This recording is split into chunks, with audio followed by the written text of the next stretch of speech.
TRS party వాళ్ళు party ఫిరాయించు గురించి మాట్లాడితే అంటే మీరు ఎట్లయితే పాలన పట్ల ఆకర్షితులై పార్టీ మారకపోయినా పార్టీ గెలుపు కోసం ఇప్పుడు ఈ 8 మంది ఏవైతే వివరణ ఇచ్చారో వాళ్ళు కృషి చేస్తున్నారు అన్నప్పుడు వాళ్ళు అప్పుడు అధికారంలో ఉన్నప్పుడు వాళ్ళ నియోజకవర్గ అభివృద్ధి వాళ్ళు పాలన పట్ల ఇంప్రెస్ అయ్యి అంత పెద్ద మొత్తంలో వాళ్ళే వచ్చారు, మేమేం వాళ్ళని ఇన్వైట్ చేయలేదని వాళ్ళు చెప్పారు.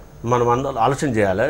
మీరు ఉన్నటువంటి క్వశ్చన్ ఎక్కడ కూడా వాళ్ళు వచ్చిండ్రని మీరు అంటారు, మా దగ్గర మేమైతే రాలేమని చెప్తున్నారు. వచ్చి చెప్పారు అంటే కాదు, ఇక్కడ కాంగ్రెస్ గెలుపు కోసం గెలిపించుకోవాలని మాట్లాడిన మాటలు వాళ్ళు ఆధారాలు ఇచ్చినవి.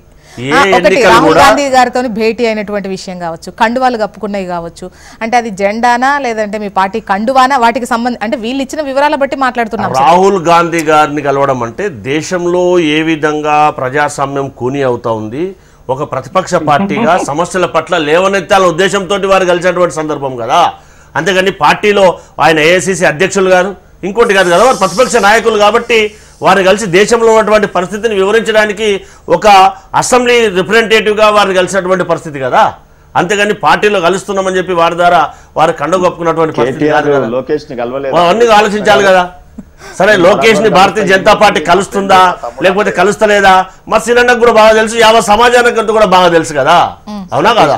లోకేష్ ప్రతిపక్ష నాయకుడు కాదు కదా, ఆంధ్రప్రదేశ్ లో విద్యాశాఖ మంత్రి కదా, అవునా కదా? ఇప్పుడు వీళ్ళు అంటే ఎటువంటివి ఇంపుట్స్ అని పెట్టాలో రాహుల్ గాంధీ గారి దగ్గరికి వెళ్ళి కలిశారంటారు. అది ఏదైతే ప్రతిపక్ష నాయకుడు ఉన్నాడు కాబట్టి ఎల్ఓపి లీడర్గా ఉన్నారు కాబట్టి దేశ సమస్యల పట్ల ప్రశ్నించడానికి ఉన్నటువంటి అవకాశాలను ఉన్నటువంటి సమస్యలను లోక్సభలో ప్రస్తావించాలనే ఉద్దేశంతో వారిని కలవడం జరిగింది తప్పితే పార్టీ గురించి ఎక్కడ కూడా కలవలేదని గెలిపించుకోవాలి అని అనడం.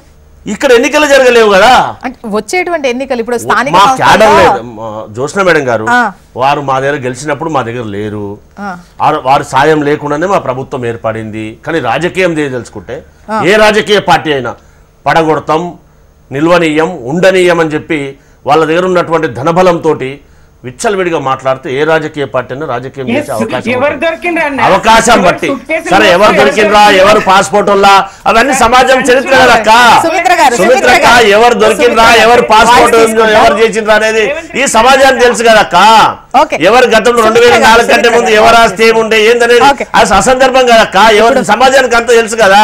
ఇప్పుడు ఏం చేస్తున్నారు, ఎవరి కోసం దేనికోసం కొట్లాడుతున్నారు ఈ సమాజానికి తెలుసు కదా. ఎవరైతే పార్టీ